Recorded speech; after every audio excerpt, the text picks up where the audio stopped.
all always remain happy, and today's my topic of video is pronunciation and the phonetic sounds. देखिए pronunciation क्या होती है, किसी भी वर्ड के उच्चारण को हम pronunciation बोलते हैं इंग्लिश में। जो इंग्लिश टू इंग्लिश डिक्शनरी होती है उसमें हमें एक pronunciation मिलती है जिसमें कुछ सिंबल्स का यूज़ किया जाता है, और वो सिंबल्स कैसे यूज़ करते हैं वो मैं आज आपको बताऊंगी। जैसे अपनी हिंदी की वर्णमाला है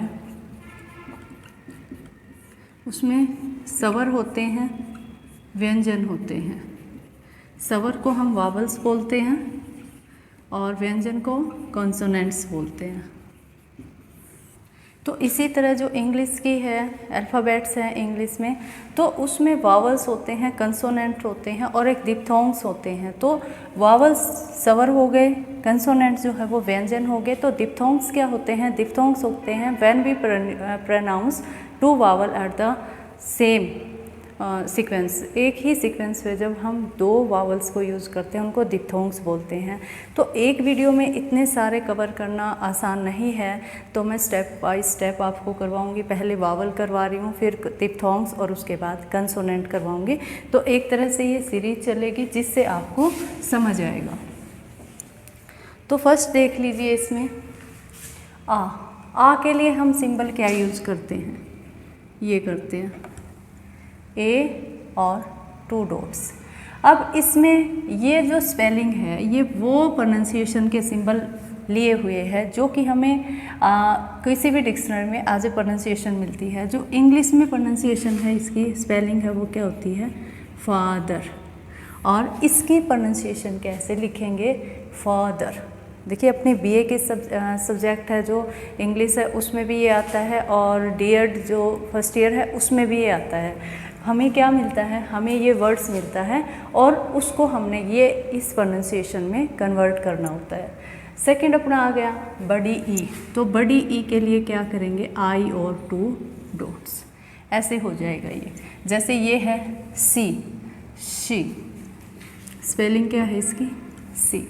एक और जो आसान तरीका होता है ना प्रोनंसिएशन को, ये प्रोनंसिएशन बनाने का, वो क्या होता है? जो भी हमें स्पेलिंग मिले, मान लो ये सी ही है, इसको उठा लेती हूँ, इसको हिंदी में लिख के देख लीजिए आप।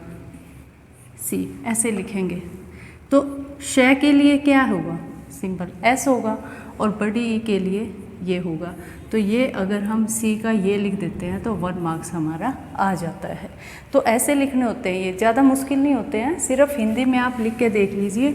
और जो सिंबल हैं वो थोड़ा सा 2 बार 3 बार 4 बार लिख के देख लो, लिखने से ही याद होंगे, वो वैसे याद नहीं होंगे। नेक्स्ट है छोटी ई। छोटी ई का सिंबल क्या होता है? आई। ये देखो याद भी हो सकता है ना, ई है आई हो गया, बड़ी है तो 2 डॉट लग गए।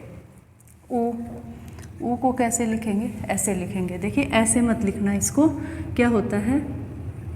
इस शेप से होता है ये, यहाँ पे ऐसे कर्व बनाना पड़ेगा थोड़ा सा इधर से, ये ऐसे इस शेप पे होगा ये। जैसे इसमें है ना पुट, इस सीट की स्पेलिंग क्या होती है? SIT। और ये क्या है? पुट। देखो पुट को अगर हम हिंदी में लिखें पुट तो क्या हो गया? पै के लिए पी, छोटे ऊ के लिए इसका सिंबल, और टै के लिए टी। ये बन गई इसकी प्रोनंसिएशन। ज़्यादा मुश्किल नहीं होती है ये, बस थोड़ा सा 1-2 बार लिखना पड़ेगा। नेक्स्ट आ गया अपना बड़ा ऊ। बड़े ऊ का सिंबल क्या होता है? U और 2 डॉट। देखो जो भी बड़ी चीज़ आई है, बड़ी ई है या आ है या ऊ है, उसमें 2 डॉट्स ज़रूर लगाए गए हैं। तो ऐसे ही ये है। अब नेक्स्ट है ए। ए का सिंबल क्या होता है? ई होता है। ई लिखेंगे हम। इसकी क्या होगी स्पेलिंग? 2। ये होगी ए। ये क्या बन गया? 10 है। इसकी तो सेम ही बन रही है, देखो कैसे लिखते हैं 10 को हिंदी में? 10। टै के लिए टी, ए के लिए ई, नै के लिए एन। ये बन गई इसकी प्रोनंसिएशन। नेक्स्ट अपनी है कैट। आई है ना, आई को कैसे बनाते हैं? ऐसे बनाते हैं। देखो बनाने का तरीका देख लीजिए एक बार। ये फिर ये फिर ये और ये, ऐसे बनेगा ये। और ये स्पेलिंग क्या होती है इसकी इंग्लिश में? CAT, cat. ऐसे होती है। लेकिन प्रोनाउंसिएशन जब हम इसकी ट्रांसक्रिप्शन लिखेंगे तो हमें कैसे लिखना पड़ेगा, ऐसे। देखो कैसे लिखते हैं, हिंदी में लिख के देख लो। सबसे सिंपल सोबर तरीका यही होता है, जो हमें प्रोनाउंसिएशन लिखनी है ना जिस वर्ड्स की, उसको आप एक बार हिंदी में लिख के देख लीजिए, कैट।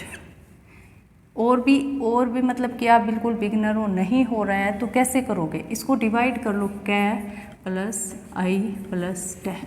तो इसको लिख दो, कै के लिए के होता है, आई का सिंपल मैंने अभी बताया ही है, और टे के लिए टी।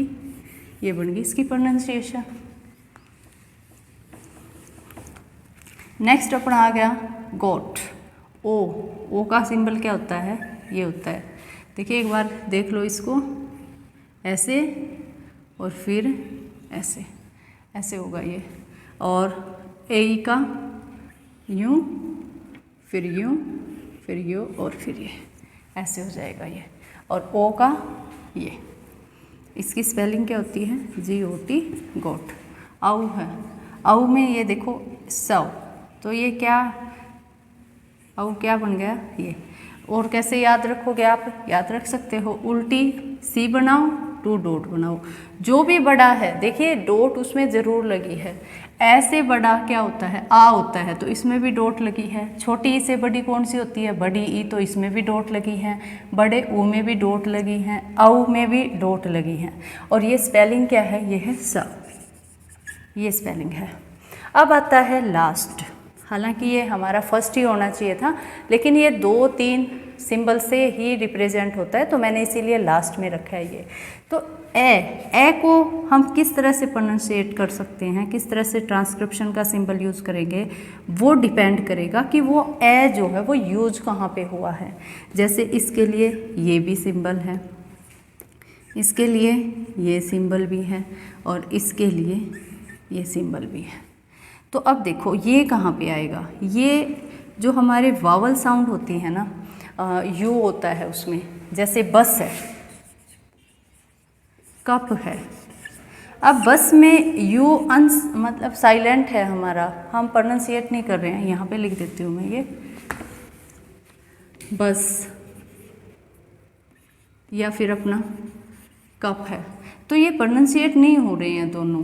तो इसकी प्रोनाउंसिएशन जो है वो कैसे होगी, इस यू के लिए हम इस ए का प्रयोग करेंगे, बस ऐसे होगा। अब कप है, देखो हिंदी में कैसे लिखेंगे, कप, कप, कै हो गया। हालांकि इसमें यू है लेकिन ये साइलेंट है, तो साइलेंट यू जहाँ पे भी होता है वहाँ पे हम इस सिंबल का प्रयोग करते हैं।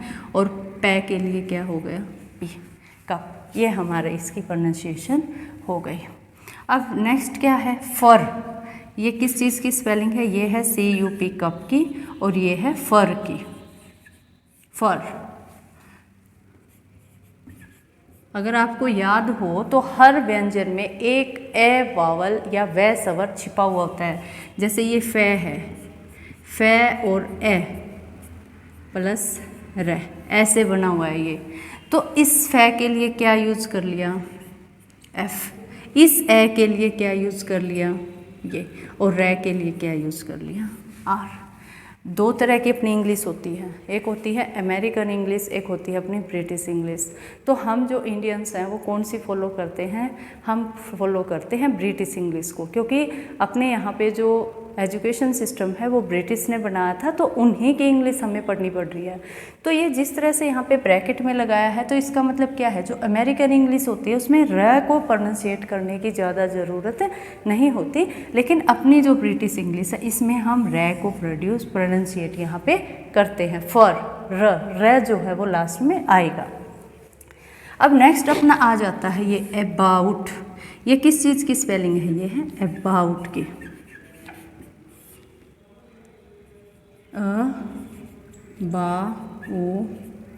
अबाउट ऐसे लिखते हैं ना हिंदी में। तो इस ए के लिए स्टार्टिंग में ए आया है तो क्या लिखा दिया, ये लगा दिया। बै के लिए बी लगा दिया, अ के लिए ए लगा दिया, ऊ के लिए यू लगा दिया, और टे के लिए टी लगा दिया। तो ये हमारी किसकी स्पेलिंग बन गई, ये बन गई अबाउट की। अब ये जो मैंने सिंबल लगाया है ऐसे देखो, ये क्या होता है, ये होता है स्ट्रेस का सिंबल। किस चीज़ का सिंबल होता है ये, स्ट्रेस का सिंबल। कि आप जब भी किसी वर्ड को प्रोनाउंसिएट कर रहे हो तो उसमें स्ट्रेस किस पे दोगे, दबाव किस पे दोगे, तो यहाँ पे ए पे आएगा, अबाउट। कैसे प्रोनाउंसिएट करेंगे हम इसको, अबाउट। अबाउट ब पे नहीं होगा, ना यू पे होगा, ना टे पे होगा, वो किस पे होगा, किस साउंड पे होगा, वो अ के साउंड पे होगा, अबाउट। तो ये जो हैं ये अपने क्या बन गए, वावल्स। ये इनके सिंबल हैं, बिल्कुल आसान है। अगर आपको याद नहीं हो रहे हैं तो 2 बार 3 बार 4 बार इनको लिख के देख सकते हो। अब जैसे ये है गोट है, होठ है, होठ कितना आसान है। ये है के लिए एच, ओ के लिए ये लगा दो, टे के लिए ये लगा दो, होठ बन गए। ऐसे बन जाते हैं ये। हिंदी नहीं समझ में आ रहा है तो पहले उसको हिंदी में लिख लो ऐसे, और फिर भी समझ नहीं आ रहा है तो उनको साउंड में डिवाइड कर लो और उसके बाद फिर उनके सिंबल वहाँ पे यूज कर लो। Now thank you, have